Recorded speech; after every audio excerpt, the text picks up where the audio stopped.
টাঙ্গাইলে রক্তাক্ত রাত, স্বামীকে না পেয়ে মুখোশধারী সন্ত্রাসীরা কুপিয়ে হত্যা করল তার স্ত্রীকে।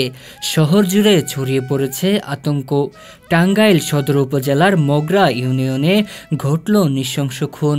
মঙ্গলবার রাত 8:30টার দিকে কুচবাড়ি বাজার পশ্চিম লিওন বেকারিতে ঢুকে পড়ে 4-5 জন মুখোশধারী সন্ত্রাসী।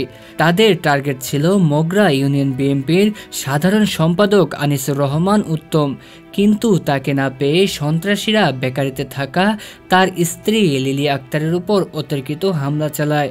দুর্বৃত্তরা ধারালো অস্ত্র দিয়ে একের পর এক আঘাত করতে থাকে।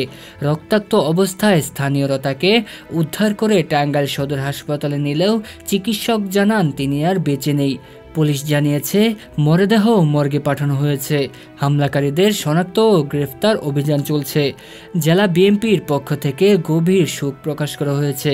একই সাথে এই বর্বরচিত ঘটনার বিচার দাবি করেছেন তারা। ডেস্ক বাংলা টিভি, আপনার পাশে সবসময়।